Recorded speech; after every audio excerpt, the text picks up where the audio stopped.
All right, ladies and gentlemen, welcome back to the Value of Wrestling. Welcome back to the weekly roundup right here on the Value of Wrestling on the Big Time. And we're back in studio one more time, ladies and gentlemen, to talk about everything going on this week in professional wrestling starting on March 1st, 2026. It's been a long time. It's been a long wait, but the weekly roundup's back, and I'm glad to be back here with the weekly roundup to go over all the breaking news after some major events that have taken place this weekend. Starting off with Elimination Chamber. If you saw my TikTok videos, you kind of know how I feel, what I thought, and we're going to talk about Elimination Chamber. A decent pay-per-view, probably not the best, probably not the top-notch, nothing major. Yes, we got a couple surprises, a couple events, and a couple of things that are making us all wonder what's going on. So the women's Elimination Chambers was what started us off. It was what it was. I mean, there's going to be mixed bags of emotions here. The timing looked off in certain places. People looked a little confused at times, but at the end of the day, I think they got done what they needed to. Now, a lot of people were predicting that it would be Big Mommy Cool, Raquel Rodriguez taking the big win here to move on to take on Jade Cartwheel at WrestleMania.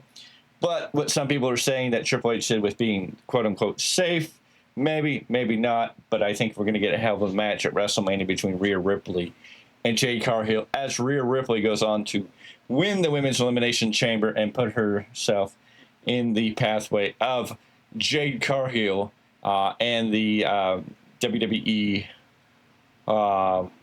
Women's Championship. Not the World's Women's Championship. I think it's the WWE Women's Championship, not the World, if I'm correct. It's been a minute. Anywho, so that match is set for WrestleMania. It was a Women's Chamber. It had some moments.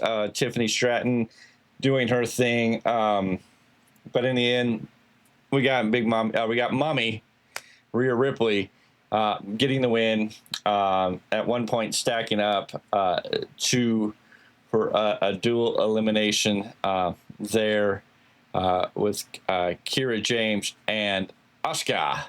So, Rhea Ripley, Jade Cartwheel, WrestleMania bound. This should be an interesting match. The Women's Intercontinental title match, Becky Lynch versus AJ Lee. This was a match as you would expect it. And I love AJ Lee. But you could see moments of ring rust. There was moments of missed spots, little things there. Becky Lynch continuing her storyline with the referee, whose name is slipping my mind right now, and I apologize. I know people will probably yell at me in the chat with her name. But Becky Lynch, that storyline kind of continued. But in the end of the day, we have a new Women's Intercontinental Champion. AJ Lee, will she carry this title all the way to WrestleMania? Is it going to be the rebound match? Is this where Becky Lynch is going to get her upcoming chance to take down AJ Lee and become a three-time Women's Intercontinental Champion already? I hope not. I hope there's some other spin, some other twists along this pathway.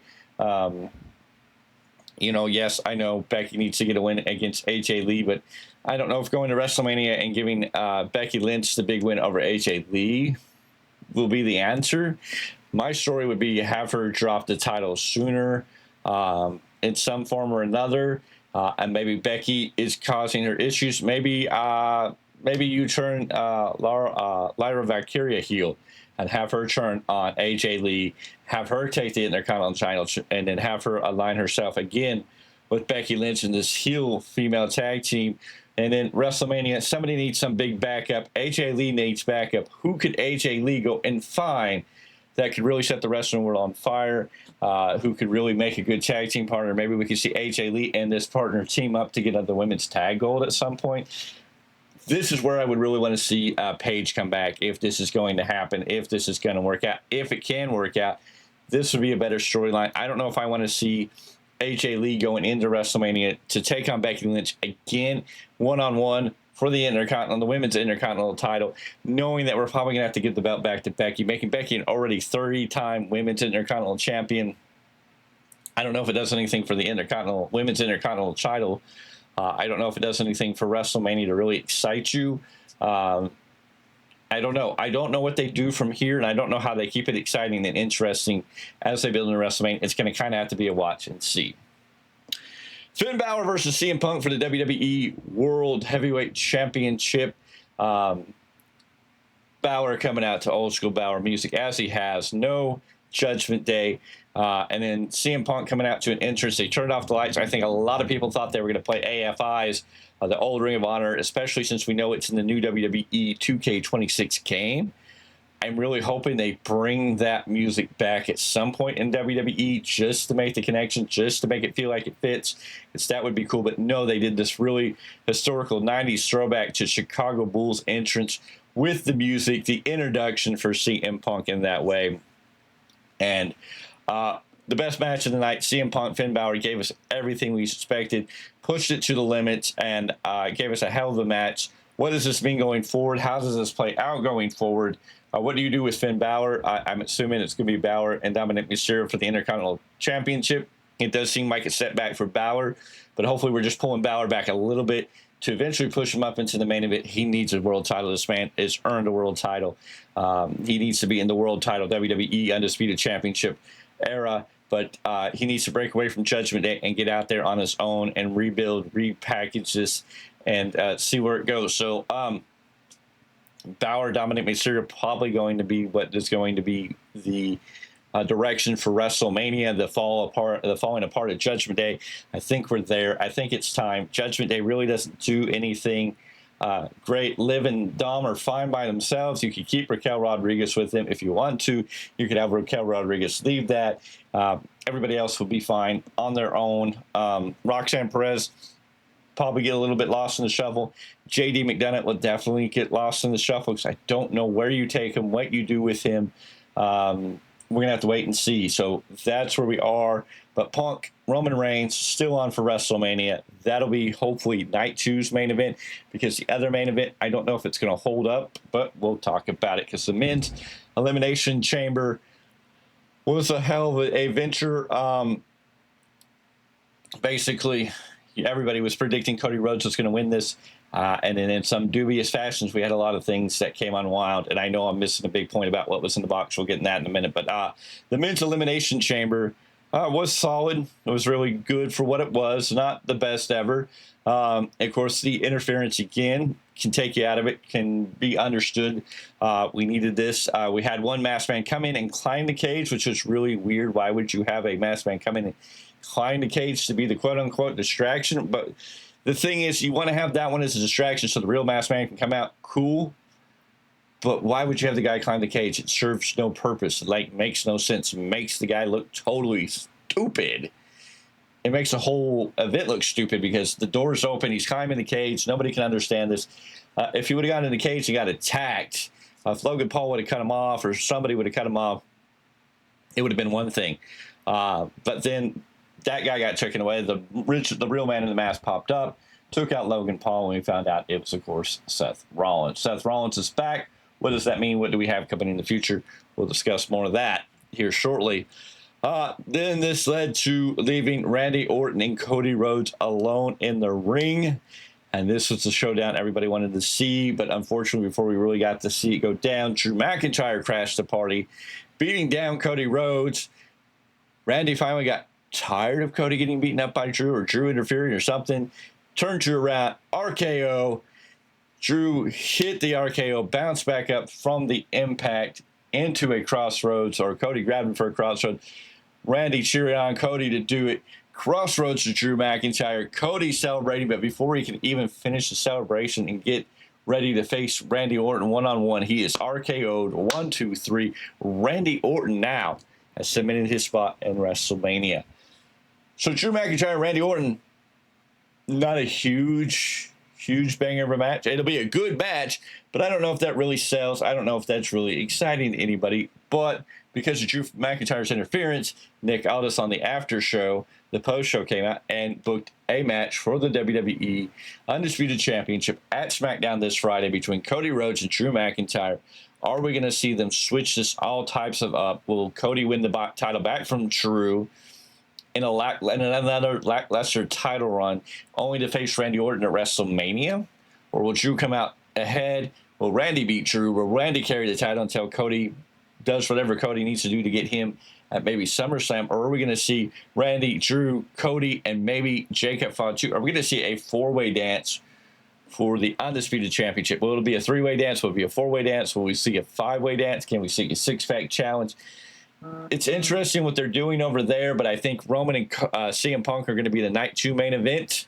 That is the bigger match. I don't think I love Drew. I think Drew is great, but I don't think a Drew-Cody match is really the bigger match. I don't think a Drew-Randy Orton is the bigger match, and I definitely don't think when you start making it a three-way or even a four-way or a five-way, you're going to have that same initiative for making it a Night 2 WrestleMania, the thing that shuts out WrestleMania. The match that needs to shut out WrestleMania this year will be CM Punk and Roman Reigns. Who will win? It's going to be hard to say. It's going to be interesting how that all goes down. So that's your Elimination Chamber match-wise. We know the crate showed up. We waited for the crate, and they finally unboxed the crate, opened the crate. There was a casket in there. A lot of people thought The Undertaker was coming to induct somebody else into the WWE Hall of Fame, but I knew, and I heard the rumors earlier on, and we have Danhausen. Danhausen is now in WWE. If you don't know who Danhausen is, you need to go Google him. He was in AEW for a little bit, cup of tea. But a lot of people are not happy with this because they don't know who Danhausen was, or they felt they were expecting better. I know a lot of people thought this was going to be Jericho, when everybody's been telling you that Jericho's still under AEW contract, that AEW added time to his contract, and he's still there. So I don't know what people expected. I don't know why anybody expected such something. And that was too cheesy of a gimmick to really have Chris Jericho. Chris Jericho was going to show up. He'd probably come in one of those roadie bang containers. That would make more sense than just a random crate. It didn't make sense for Jericho to show up. It's okay. We'll have to see what they do with Danhausen. They gave us a real Las Vegas show experience with Danhausen coming out with all the girls dancing around to his theme song. I curse you. Very nice. Very evil. All that jazz. They come in the ring. They do a little thing. Poof, the lights go out, and they all disappear. No payoff. No crossing somebody. No gatewaying with Miz coming out and complaining about something only to be cursed by Danhausen. Could they have done something with the crate coming out and him meeting somebody? I don't know. It's going to be interesting what they're going to do with Danhausen. Danhausen will be at the level of an R-Truth. Not R-Truth can wrestle and can do stuff. Danhausen's a decent wrestler, but he's not going to be a main event guy. He's not going to be this big guy. So it's going to be interesting to see what they do with Danhausen, where they put Danhausen, and who they align Danhausen with. Danhausen in WWE is going to sell merchandise once people understand what Danhausen is. Very nice, very evil, I curse you. If they play these curses right, if they make it feel legitimate and buy into the story, you might get something out of it. Otherwise, it's going to be interesting. We just got to see what WWE does with Danhausen and how it plays out. So it's going to be real interesting. So that is where we are on Elimination Chamber. Other news in the world is, yes, we know that Jey Uso was taken out, put in Logan Paul. So that is interesting how that all came together. But other wrestling news that's out there, a lot of talk about AJ Styles. People are downplaying WWE that they signed him to a Legends deal to put him in the WWE Hall of Fame so he wouldn't go to AEW. And AJ's clarified that. AJ's had interviews where he came out and goes, I'm done. I'm over it. There was no reason for him to go to AEW. This was his choice. This is how he wanted to end it. And he ended it, and he's done. And now he's going to take a backstage role within WWE. I'm sure he'll probably be more home than on the road.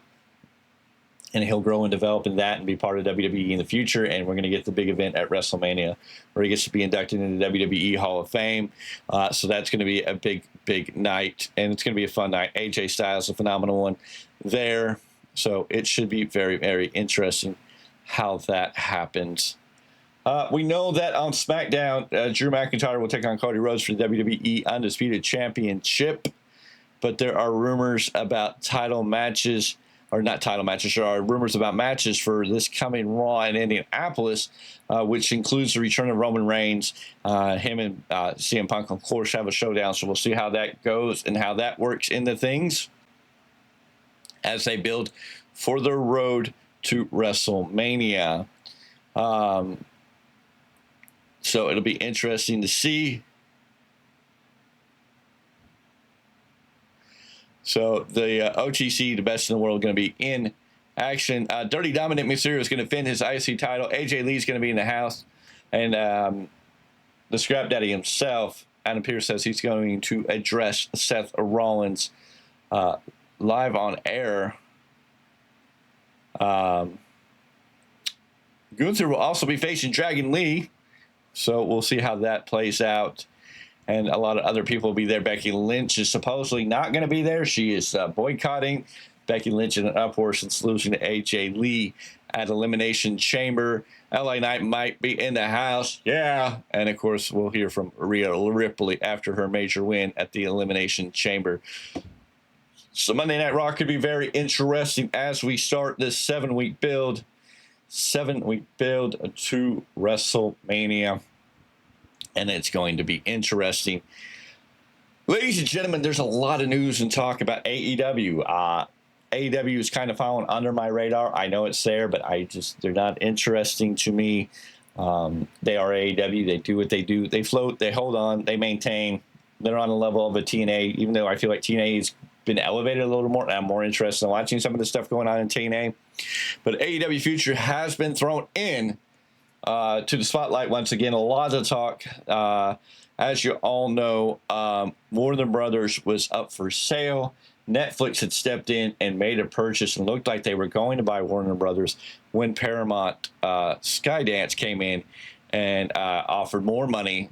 Netflix bowed out, and now Paramount Skydance is going to be taking over all of what is Warner Brothers. It raises a lot of questions. What's going to happen to AEW programming on the on TBS and on HBO? So it's going to be very interesting. Sean Ross Sapp, of course, reported that based on his direct conversation, there's no widespread concern internally about Paramount eventually taking control of Warner Brothers Discovery. Sapp explained AEW's current media rights agreement gives the company long-term stability regardless of the merger's outcome. So not a lot of fear in that, but it could shake up a lot of things. It depends. So we're going to have to wait and see what happens between Paramount, Warner Brothers Discovery, this merger, how this will or will not affect AEW. I'm sure AEW will manage regardless of what happens. They will find a way, and they will continue to live on. So it'll be very interesting to see how that plays off going forward. And I think everybody just needs to relax and enjoy it and see what happens. AEW needs to be around to keep things fresh in a way. Talent that can't wrestle in WWE need a place to go. And though WWE is working with TNA right now, to lose AEW could be a real hindrance on the big picture. Professional wrestling, 2, 3, 4 major companies really help keep everybody in work, and that's the key. And I have a lot of friends in this industry, a lot of people that I respect, and I want to see them having places to go or go work, and that'll be important. Of course, last night we finally saw the unmasking of the Masked Man. It was Seth Rollins. Seth Rollins looking like he is back. What will this mean for his WrestleMania showdown? Will he be facing Logan Paul? Will it be Austin Theory? Will Baron Breaker return in time? It's going to be interesting. Bronson Reed taken out of action, so we see a different direction because Bronson Reed got injured. So it's going to be very interesting to see how that all plays out. News on Adam Cole. Adam Cole AEW future remains uncertain after Tony Khan offered a hopeful update. As new reports reveal, there was no movement towards his return. He's still dealing with a post-concussion issue. Back in December of 2025, Cole did make a surprise video appearance during World's End 0 Hour broadcast, giving fans hope his recovery was progressing. Tony Khan would clear at the time that Cole's health remained their priority and that the company was simply happy to have him involved in any capacity. mentioned there was no pressure for a rush back. So it's just a matter of time, place, and how it all comes together. It could be very interesting when Adam Cole will return to AEW and how that'll work out. Where's Chris Jericho? Nobody knows. But what most things seem to be pointing to is that Chris Jericho is just waiting for a time extension. So AEW extended Chris Jericho's time, supposedly, is these stories that are coming out. And within time, hopefully, that'll get cleared up and Jericho can either get back to WWE or wind up back on AEW or go back to Japan. I think the big consensus is that Jericho will eventually return at some point in the WWE and be a part of that, hopefully getting his send-off and getting a time to possibly retire, get into WWE Hall of Fame, do the Jericho thing. With that, Jericho may not appear at Elimination Chamber, but he didn't escape attention, especially with an AEW, according to this news report. After weeks of speculation tying Jericho to the mystery teaser, and I don't know why anybody would think that Jericho would show up in a box. And Ricochet has come out and made it very clear he's focused on Jericho inside AEW by saying, hey, on Twitter, hey, Jericho, when you're done with your karaoke tour, I got a national title match waiting for you. Jericho's been heavily linked with WWE recently, and a lot of people thinking he's coming. Will he make the jump back? Will he stay with AEW? It's a matter of time and seeing. So it's going to be interesting when that'll happen and how it will play out. I wouldn't mind Jericho back in WWE if it's really for his send-off, if it's really kind of this wrapping up of his career, a 2-3 year run, retire, WWE Hall of Fame. Could be a lot of fun.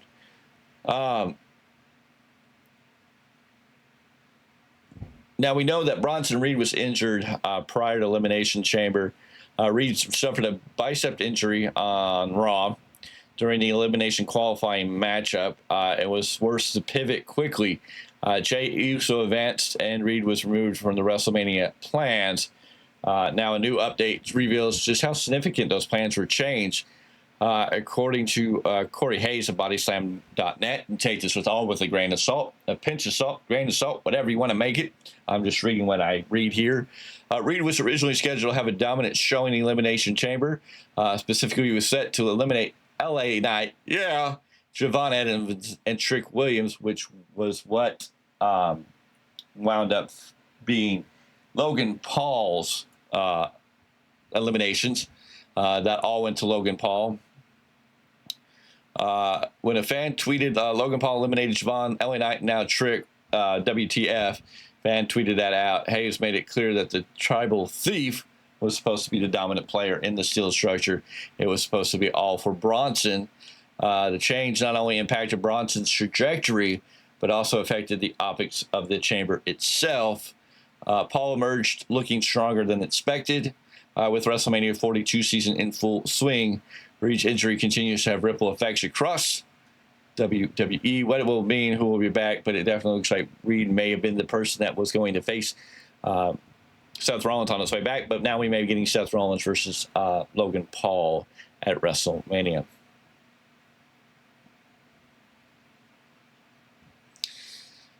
Ooh. Let's look here real quick at one thing, and then we'll go look at this thing. This is a Triple H response to backlash over Danhausen's Elimination Chamber debut. After weeks of hype and a mysterious crate revealing, according to this report, Danhausen emerging from a coffin inside the crate. Social media quickly lit up the criticism, with the many calling the reveal underwhelming under the dramatic buildup. And I don't know if the dramatic buildup was that much. The crate was there. They kept just shifting it back and forth. They pointed out the crate. They acknowledged the crate. They gave you attention to the crate. But I don't know if there was any dramatic buildup unless you self-built up that dramatic moment. Triple H was asked by Jackie Redmond about the debut and whether he had anything to say about the crate and Danhausen. He didn't exactly clear anything up. The comment was brief, cryptic, and very much in line with how WWE leadership often handles controversial debuts. Triple H was quoted saying, me not commenting on the crate and Danhausen, Michael Cole's got a nice bucket of teeth. I think we're in for a fun time. What? WWE isn't backing away from the creative choice. Whether Danhausen's debut evolves into something bigger is a wait to see. So we're just going to have to wait and see how that falls into place. Triple A on Fox, results and highlights from the key moments of the February 28th show. Yes. Lucha Libre Triple A returns with another live broadcast from Fox on Fox from Monterrey, Mexico. Feature major qualifying matches and storyline developments for as Rey de Reyes approaches. The company has assembled a strong lineup to ensure fans around the world enjoy a memorial night of action. Dragon Lee will face WWE ID Jack Cartwheel in a match to determine the number one contender for the AAA World Cruiserweight Championship. There you go. Our boy Jack Cartwheel, who I have a picture back here signed off by him. That went down. Also scheduled El Hijo de Dr. Ragnar Jr., Omos, Ethan Page are all going to be in the match. The original El Grande Americana, they're going to be there. And I think this all happened last night. So here we go. Yes, last night after Elimination Chamber, this all went down. And here's a recap of the AAA on Fox results from Monterrey, Mexico. El Grande Americano makes his way to the ring and addresses the original El Grande Americano. El Grande Americano calls out the original El Grande Americano for taking his name. He also says the original uses AI to speak Spanish because he can't actually speak it himself. El Grande Americano says this isn't Monday Night Raw, and this isn't the United States. This is special. He says it's only happening because they are in Mexico. And the interviewer is shown backstage knocking on the original El Grande Americano's door. When asked to pass the Spanish test, he fails. He gets angry, snaps, and attacks the interviewer before cutting to a commercial break. The AAA World Cruiserweight Championship #1 contender match, Dragon Lee versus Jack Cartwheel, our boy Jack Cartwheel. What a match I'm sure this turned out to be. I'm going to have to go watch this now because I'm sure it was great. Of course, Dragon Lee defeated Jack Cartwheel and became the #1 contender for Laredo Kid's Cruiserweight title. Both men had fought up to the top. Cartwheel went for a Hurricanrana, but Lee countered with a double stomp and a drop kick into the turnbuckle. Lee finished the match with Operation Dragon. Of course, after the match, Dragon Lee grabbed a microphone and thanked the crowd. Suddenly, T.J. Perkins came out and said that Laredo Kid cheated in their previous match, claiming he's the real #1 contender. Lee told Perkins to get in the ring if they had a problem. That brought out Laredo Kid down to the ring, and then all three men started fighting. The chaos continued until Jack Cartwheel got back up and cleared all three men out of the ring. A possible four-way could be the next set to settle the situation. Now that would be worth the price of admission anywhere, anytime, anyplace, anyhow. We want to talk about Dragon Lee, T.J. Perkins, Laredo Kid, and Jack Cartwheel. Ladies and gentlemen, be ready for that match. In a Rey de Reyes fatal four-way qualifying match, El Hijo de Dr. Ragnar Jr., Pimpinella Escarlata, excuse me if I don't get these right, Omos, and Ethan Page. So the match, ring back, Americano got in this eventually. The El Grande Americano defeated El Hijo del Dr. Ragnar Jr. and the rest of the group to qualify for Rey de Reyes. And that is that major event. And in Mexico last night, if you want to go watch it, looks like it was up on YouTube, AAA YouTube, WWE. Check it all out. I'm sure that was a great match between Dragon Lee and Jack Cartwheel. So now we're just waiting for the fallout of everything. This coming week should be very, very interesting, how it all comes together, how it all falls out. But ladies and gentlemen, I do thank you for being here. I'm going to wrap this up. I don't think there's anything else major to cover. If you enjoy this, make sure you drop a like. Drop any comments or anything you want me to continue to discuss. If you want me to continue doing this each and every week as we bring it back, trying to get back into the standards of doing this, we'd appreciate that. And ladies and gentlemen, I hope you stick around as we progress, grow forward, and get moving. And this has been the Value Wrestling. I am the Big Tyme, and this is your weekly roundup. And we'll be back next time.